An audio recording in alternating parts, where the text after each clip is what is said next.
المصريه صح؟ بتتنازل عن المصريه انت مالهاش فكره. بس انا مش عارف ما رضيتش مثلا عشان انا مثلا ايه بتنك او كذا، لا هي كان ليها ظروف معينه وانا مش هينفع ان انا يعني مثلا لا يعني بس برضه انا مثلا مش عايز اخد مثلا جنسيه روسيه. روسيا رضوان اصلا مش اول لا بلد فقيره اصلا يعني. مين هي روسيا؟ لا بلد فقيره والله. ما روسيا بلد فقيره. انت عارف روسيا دي حجم ايه؟ اكبر بلاد العالم. قاره افريقيا. اصغر من روسيا. امريكا. روسيا ده مثلا مرتين ولا مره ونص. لا اكبر دوله في العالم هي روسيا دي روسيا واخده نص اوروبا لحد اخر اسيا. وبعدين الاسكا اللي فوق اصلا دي كانت تبع روسيا وباعتها. يعني هي الاسكا دي كانت تبع روسيا وهي باعتها لامريكا عشان كان ساعتها في الحرب بتاعت حرب شغاله تحت عند ناحيه اوكرانيا، فباعوا الاسكا واخدوا فلوسها عشان يدعموا الحرب بتاعتهم عشان يحموا الحته اللي هي بتاعت كرايميا اللي هي جت بعد كده ادوها لاوكرانيا. ولما جت اوكرانيا تستهبل قاموا داخلين روسيا واخدينها تاني اللي هي الحته بتاعت الكرم اللي عاملين عليها مشاكل هي كانت حته روسيه بس هم ادوها لاوكرانيا كده شويه جزء من الاتحاد السوفيتي. بعد كده ولاد روسيا جايين دخلوا امريكا في الموضوع قالوا لهم لا تعالى يا محمد هناخدها تاني عادي جدا فاهم. فروسيا لا دوله غنيه فشخ والناس هناك جميله، الناس هناك لطيفه اصلا. هتحب يعني ما تروح تكسبلور كده وتتمشى هناك الناس لطيفه مش وحشه مفيش مش كله لازم فيه بس في يعني بلد جميله وتتفرج على الفن اللي هناك. تمشي مثلا في سان بيترسبرغ مثلا ديت مدينه زي سان بيترسبرغ طول ما انت بتتمشى انت مش هتعرف تنزل الكاميرا بجد. يعني انا نازل بالكاميرا بتاعتي طول ما انا ماشي طق طول ما انا ماشي مش قادر ابطل. البلد جميله كل حاجه حلوه التماثيل لطيفه الناس حلوه الستات حلوه كل حاجه حلوه. يعني عندك متحف زي الارميتاج ده مثلا متحف خزعبلي انت بتخش تتفرج على حاجه اللي هو ايه الجمال ده.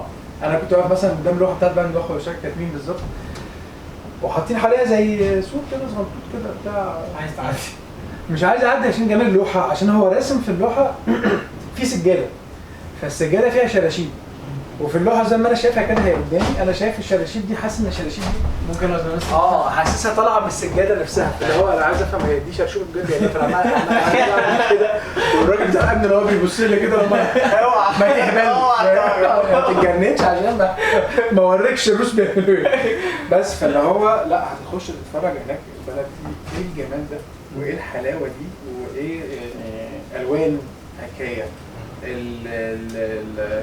الكنائس هناك الأوبر بتاعتهم حكاية بلد بص كل بلد في ناس يقول لك مثلا ايه احلى بلد رحتها مفيش حاجه اسمها احلى بلد. طب الصحراء بتاعت مصر احلى ولا الصحراء بتاعت دبي؟ مفيش حاجه اسمها انا كل حاجه فيها الحلو بتاعها والوحش بتاعها وانا بشوف الحلو مش هقعد ادور على الوحش. انا بانجوي الحلو بتاع اي حته اروح حطيتني في شجره جنبها في صحراء كده هقعد استمتع بالشجره. ان انت عملت زينا ترحال وكده في الصحراء وبتاع على الاوسع بقى عاوز زي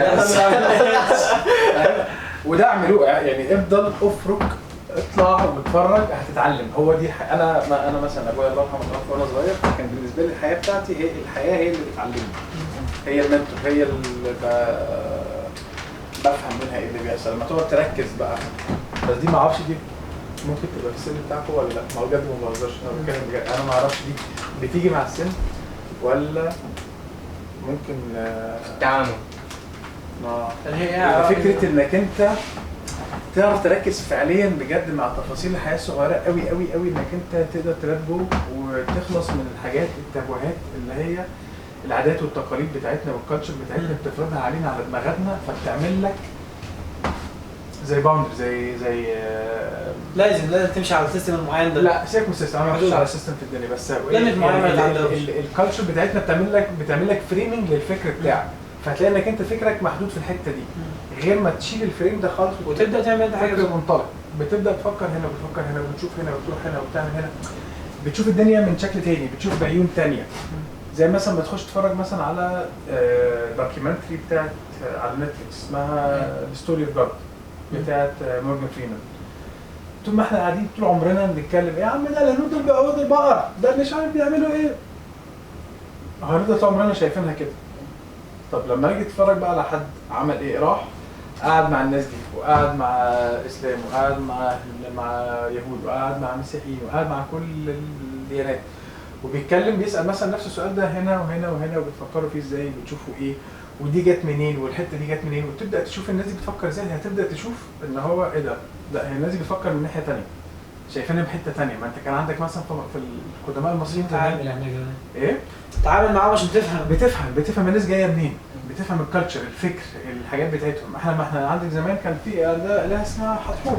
حتحور كانت على شكل يعني راس بقره او بتبقى ست كده اموره ودن بقره ومش عارف ايه طلع لها قرنين.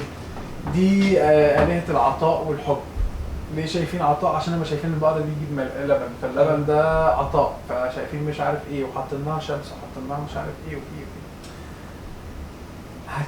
هتبدا تشوف ان لا في كالتشرز كونكتد بشكل ما او باخر. هتشوف انك انت لما افهم غيري هبدا افكر فيه بشكل تاني، مش